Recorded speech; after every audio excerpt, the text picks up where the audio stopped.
Avengers, assemble! No spoilers though. At least not yet. I'll dive into those in just a snap. Did you see what I did there? Oh, snap! Snap, crackle, and... Okay, I'll stop. Grossing more than the Justice League did in its entire run in just one day, the fourth and most are saying final Avengers film, or at least of the 6 we've known to come and love, is a 3-hour non-stop fan-serviced epic.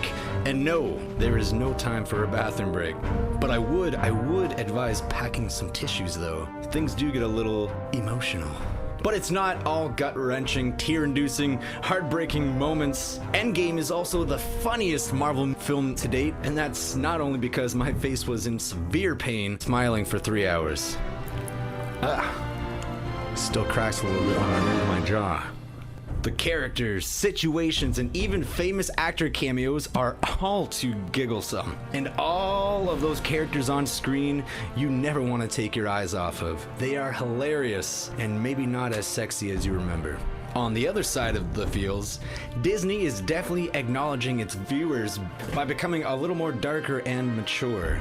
You know, well, there was Bambi's mom, but this is darker. I lost count of how many times the word shit was uttered. Language! I think I stopped at like 6 or 7. But you, the listener, let me know how many shits you picked up in Avengers Endgame. Ooh, you kiss your mother with that mouth? Tracking back just a little bit, the opening logo crawl, already, it sets the tone for a totally different movie than we're used to. A different feel and different goosebumps. Not the cat. And with that... Spoiler! Spoiler! Yeah, that was the warning. Spoiler! No, I won't get too much into details. Just know you've been warned. Spoiler! Okay, that's enough. Starting with something I always enjoy with the Marvel movies, and that is the production value. The sets, the costumes, and the CGI. And as always, the de-aging techniques are a masterpiece, and even a piece of art all in itself. That or making Thanos into Two-Face, and Stan Lee's last ever cameo. Where the hell are the tissues? But by far, my favorite being Professor Hulk, who looked eerily amazing with Ruffalo's and Bruce's face. That being transitions from the very first Avengers movie through Ragnarok and finally fitting together. He's a celebrity now, and popular with the children.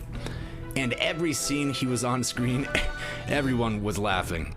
Yet, I wouldn't say he's the most chucklesome in character, nor appearance. Norse appearance. That role goes to Thor. Thor and his royal beer gut. Another character whose personality and look has transitioned via the films, from his first taken seriously attitude and upkeep in the first Thor to having his hair drastically change each movie, and yeah, dad bodding it, and only spewing out hilarity.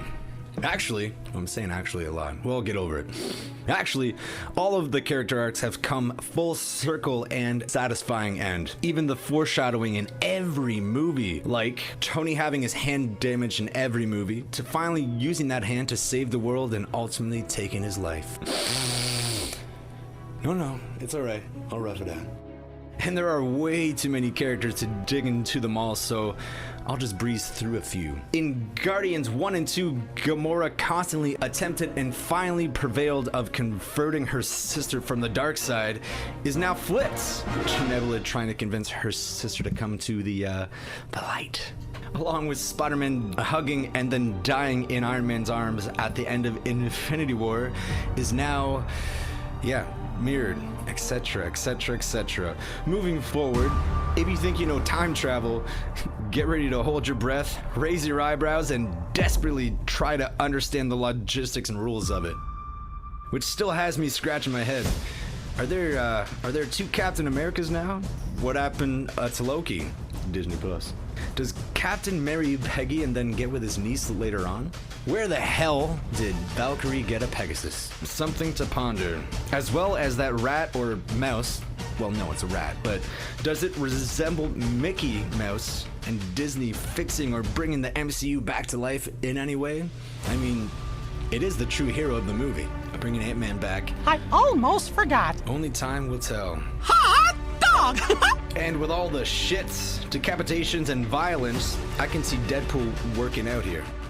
Near the climax, I can't even take notes anymore as my eyes and most of my body were glued to the screen. So after everything, this movie and ending paves the way for a whole new epic saga of series, both on the big and small screen via the Disney Plus shows. Phase 4, 5, 6, 29 awaits us. Who the hell knows? Leaving changes like Professor Hulk staying as is and being around and hopefully getting his own movie, which I don't know is gonna happen. The dead are dead, or are they? There's a Disney Plus show called WandaVision, and a Black Widow movie being made. Pascamore was brought into the future, so I guess actually no one dies. Also, yeah, time travel exists, and the Avengers have access to a machine to do as they please. And so does Deadpool, coincidentally. As well as alternate realities for the aforementioned dead to live on, and all the different realities that the Avengers made by messing with time. One of the main ones being Loki. There is a new Thor, a new Captain America, and probably a new Iron Man. And the Asgardians of the Galaxy with Fat Thor. That's gonna be a fun add-on. I personally think the Sam Wilson and Winter Soldier show will be a constant fight to keep the shield or keep the name of Captain America, even though it was given to Sam at the end of the movie. I think it's going to be a fun ongoing gag. But I'm getting way too ahead of myself. Yes, these movies and shows have a lot of questions to answer, and Spider-Man Far From Home is the first to do so, reportedly starting minutes after Endgame ends. With that, for my first viewing, I say first because there will be many, and at the time of this recording, I believe it's 3. I'm giving this movie a 15 out of 10. With a 96% on Rotten Tomatoes, Endgame proves to be the greatest superhero movie to date. Prove me wrong. Fight me. Or let me know. What was the most epic, funniest, touching, or jaw-dropping scenes in Endgame? Was it Hulk tacos? Aww. Damn, I want a taco. So that no. Yeah. You know what? I'm gonna go get a taco. Adios, amigos. Los Vengadores, Montel! And for gosh sake, watch your language.